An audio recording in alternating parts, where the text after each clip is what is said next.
ನಾವು ಭಾರತೀಯರು ಬಿಲ್ವಪತ್ರೆಯನ್ನು ಪರಮ ಪವಿತ್ರವಾದುದೆಂದು ನಂಬಿದ್ದೇವೆ. ಆದರೆ ಈ ನಂಬಿಕೆ ಮೂಢನಂಬಿಕೆ ಆಗಬಾರದು. ನಾವು ಇದರ ವೈಜ್ಞಾನಿಕ ಮಹತ್ವ ಕೂಡ ತಿಳಿದುಕೊಳ್ಬೇಕು. ವೈಜ್ಞಾನಿಕ ದೃಷ್ಟಿಯಿಂದ ತಿಳಿದುಕೊಂಡ್ರೆ ಧಾರ್ಮಿಕ ಭಾವನೆ ಇನ್ನೂ ಆಳವಾಗಿ ಬೇರೂರಬಹುದು. ಬಿಲ್ವವನ್ನು ನಮ್ಮ ದೇಶದಲ್ಲಿ ಮಹಾವೃಕ್ಷವೆಂದು ವರ್ಣಿಸಿದ್ದಾರೆ. ಇದನ್ನು ಶಿವದ್ರುಮ, ಅತಿಮಂಗಲ, ಲಕ್ಷ್ಮಫಲ, ಸತ್ಯಫಲ, ಸದಾಫಲ, ಶ್ರೀಫಲ ಎಂದಿದ್ದಾರೆ. ಏಕೆಂದ್ರೆ ಇದು ಬಹು ಪವಿತ್ರ ಮತ್ತು ಬಹಳಷ್ಟು ಔಷಧೀಯ ಗುಣಗಳನ್ನು ಹೊಂದಿದೆ. ಇದನ್ನು ನಾವು ಸಾಮಾನ್ಯವಾಗಿ ಇಂಡಿಯನ್ ಬೇಲ್ ಟ್ರೀ ಅಂತ ಕರಿತೀವಿ. ಇದರ ವೈಜ್ಞಾನಿಕ ಹೆಸರು ಏಗಲ್ ಮಾರ್ಮೆಲೋಸ್. ಸುಶ್ರುತ ಸಂಹಿತೆ ಕಾಲದಲ್ಲಿ ಕೂಡ ಬಿಲ್ಪತ್ರೆ ಎಲೆಯನ್ನು ಮುಪ್ಪು ಅಥವಾ ರೋಗ ಬರದಂತೆ ಮಾಡಲು ಬಳಸುತ್ತಿದ್ದರು. ಆಯುರ್ವೇದ ಶಾಸ್ತ್ರ ಏನ್ ಹೇಳುತ್ತೆ ಅಂತಂದ್ರೆ, ಒಂದು ಬಿಲ್ಪತ್ರೆ ಸೇವನೆಯಿಂದ 3 ದೋಷಗಳು ನಿವಾರಣೆ ಆಗುತ್ತವೆ. ಅಂದ್ರೆ ವಾತ, ಪಿತ್ತ, ಕಫ ಇವು ಬ್ಯಾಲೆನ್ಸ್ ಆಗುತ್ತವೆ. ಈ ವೃಕ್ಷದ ಬೇರು, ತೊಗಟೆ, ಎಲೆ, ಹೂ, ಕಾಯಿ ಎಲ್ಲಾ ಪಂಚಾಂಗಗಳು ಔಷಧೀಯ ಗುಣ ಹೊಂದಿವೆ. ಹಾಗಾದ್ರೆ ಇದರ ಔಷಧೀಯ ಗುಣಗಳು ಯಾವುವು ಅಂತ ತಿಳಿದುಕೊಳ್ಳೋಣ. ಬಿಲ್ವಪತ್ರೆಯಲ್ಲಿ ಮಲಘನಗೊಳಿಸುವ, ಕರುಳಿಗೆ ಟಾನಿಕ್ ಆಗಬಲ್ಲ ಪೆಕ್ಟಿನ್ ಅಂಶವಿದೆ.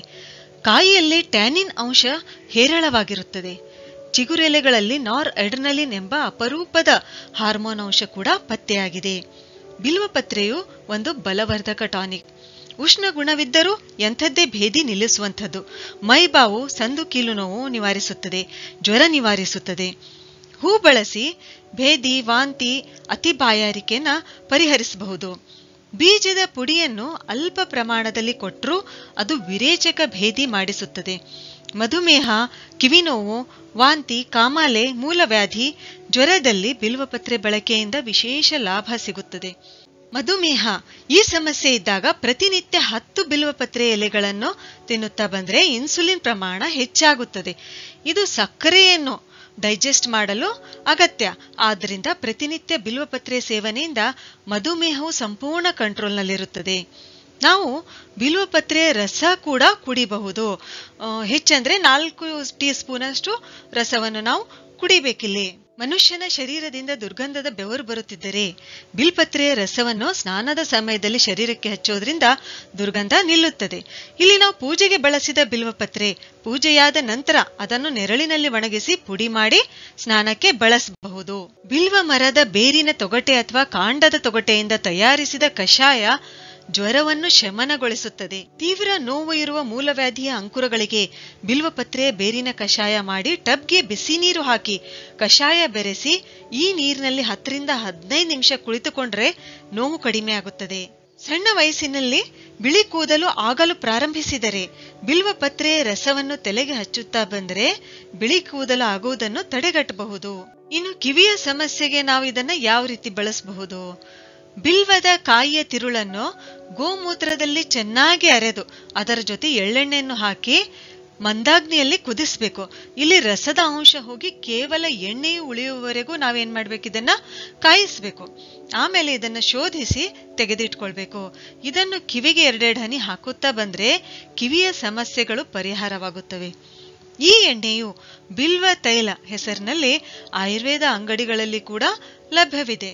ಋತುಚಕ್ರದ ಸಮಯದಲ್ಲಿ ಬರುವ ಹೊಟ್ಟೆ ನೋವು, ಬಿಳುಪು ಹೋಗೋದಾಗ್ಲಿ ಅಥವಾ ಶ್ವೇತ ಪ್ರದರ ಅಂತ ಹೇಳ್ತೀವಿ ಅಥವಾ ಬಿಳಿ ಶೆರಗು ಅಂತ ಕೂಡ ಹೇಳ್ತೀವಿ. ಈ ಸಮಸ್ಯೆಗೆ ನಾವು ಏನ್ ಮಾಡ್ಬೇಕು, 4 ಚಮಚ ಬಿಲ್ವಪತ್ರೆ ರಸ ಮತ್ತು ಹಸುವಿನ ಹಾಲು ಅಂದ್ರೆ ಹಸಿಯಾದ ಹಾಲು, ಹಸಿಯಾಗಿರ್ಬೇಕು, ಹಸಿಯಾಗಿರ್ತಕ್ಕಂಥ ತೆಗೆದುಕೊಂಡು ಎರಡನ್ನು ಮಿಕ್ಸ್ ಮಾಡಿ ಬೆಳಗ್ಗೆ ಖಾಲಿ ಹೊಟ್ಟೆಯಲ್ಲಿ ಸೇವನೆ ಮಾಡುತ್ತಾ ಬಂದ್ರೆ ಹೆಣ್ಮಕ್ಕಳ ಸಮಸ್ಯೆಗಳಾದ ರಕ್ತ ಪ್ರದರ ಮತ್ತು ಶ್ವೇತ ಪ್ರದರ ಇವು ಗುಣವಾಗುತ್ತವೆ. ಕಣ್ಣಿನ ಉರಿಗೆ ಬಿಲ್ವ ಎಲೆಗಳನ್ನು ನುಣ್ಣಗೆ ಅರೆದು ಕಣ್ಣುಗಳ ಮೇಲೆ ಲೇಪಿಸುವುದರಿಂದ ಕಣ್ಣು ನೋವು, ಉರಿ, ಕಣ್ಣು ಕೆಂಪಾಗುವುದು, ಚುಚ್ಚುವಿಕೆ ಇವೆಲ್ಲ ಏನಂತಂದ್ರೆ ಅಥವಾ ಕಣ್ಣು ಬಾವಾಗೋದು ಇವೆಲ್ಲ ಸಮಸ್ಯೆಗಳೇನಾಗುತ್ತವೆ ಇಲ್ಲಿ ಗುಣವಾಗುತ್ತವೆ. ಈ ಲೇಪನ ನಾವೇನ್ ಮಾಡ್ಬೇಕು, 10 ರಿಂದ 15 ನಿಮಿಷ ನಮ್ಮ ಕಣ್ಣುಗಳ ಮೇಲೆ ಇಟ್ಕೊಳ್ಬೇಕು, ಆಮೇಲೆ ತೊಳೆದುಕೊಳ್ಬೇಕು. ಬಿಲ್ಪತ್ರೆಯು ಕಣ್ಣಿನ ಆರೋಗ್ಯಕ್ಕೆ ಕೂಡ ಇದು ತುಂಬಾನೇ ಒಳ್ಳೆಯದು. ಅಸ್ಥಮಾ, ಉಬ್ಬಸ ಅಥವಾ ದಮ್ಮು ಇದ್ದರೆ ತಾಜಾ ಎಲೆಯ ರಸ ಕೂಡ ಸೇವಿಸಬಹುದು ಅಥವಾ ಬೇರಿನ ಕಷಾಯ ಸೇವಿಸುತ್ತಾ ಬಂದ್ರೆ ಉಸಿರಾಟ ಹತೋಟಿಗೆ ಬರುತ್ತದೆ. ಅನಿದ್ರೆ ಸಮಸ್ಯೆ ಇದ್ದಾಗ ಬಿಲ್ವಪತ್ರೆಯ ಬೇರಿನ ಕಷಾಯ ಸೇವನೆ ಅನಿದ್ರೆ ಮತ್ತು ಹೃದಯ ಧಡಗುಟ್ಟುವ ಸಮಸ್ಯೆಗಳಿಗೆ ಇದು ಬಹಳ ಲಾಭಕಾರಿಯಾಗಿದೆ. ಬಲಹೀನತೆಗೆ ಜೀರಿಗೆ ಜೊತೆ ಬಿಲ್ವಪತ್ರೆಯ ಬೇರಿನ ಸಿಪ್ಪೆಯ ಪುಡಿ ಮಾಡಿ ಅದನ್ನು ಸೇವಿಸುತ್ತಾ ಬಂದ್ರೆ ಬಲಹೀನತೆ ನಿವಾರಣೆ ಆಗುತ್ತವೆ. ಎದೆಯಲ್ಲಿ ಕಫ ಕಟ್ಟಿದ್ದರೆ ಅಂತ ಸಮಯದಲ್ಲಿ ಏನ್ ಮಾಡ್ಬೇಕು ನಾವಿಲ್ಲಿ, ಅಥವಾ ಎದೆಯಲ್ಲಿ ಕಫ ತುಂಬಿ ಉಸಿರಾಡಲು ತೊಂದರೆ ಆದಾಗ ಬಿಲ್ವಪತ್ರೆ ಎಲೆಗಳನ್ನು ರುಬ್ಬಿ ಎದೆಗೆ ಲೇಪಿಸಿ 10 ರಿಂದ 15 ನಿಮಿಷ ನಂತರ ತೊಳೆಯಬೇಕು. ಇದರಿಂದ ಕಫ ಕರಗಿ ಉಸಿರಾಡಲು ಸಹಾಯವಾಗುತ್ತದೆ ಮತ್ತು ತಾಜಾ ಎಲೆಗಳ ರಸ ಕೂಡ ಕುಡಿಯೋದ್ರಿಂದ ಇಲ್ಲಿ ಕಫ, ನೆಗಡಿ, ಜ್ವರ ನಿವಾರಣೆ ಆಗುತ್ತದೆ. ಬಿಲ್ವಪತ್ರೆಯ ಚೂರ್ಣ, ಬೇವಿನ ಎಲೆಯ ಚೂರ್ಣ, ಸೀಗೆಯ ಪುಡಿ, ಕಚೋರ ಇವುಗಳನ್ನು ಸಮ ಪ್ರಮಾಣದಲ್ಲಿ ಸೇರಿಸಿ ಸ್ನಾನದ ಸಮಯದಲ್ಲಿ ಬಳಸಿದ್ರೆ ಚರ್ಮ ರೋಗದಿಂದ ದೂರವಿರಬಹುದು.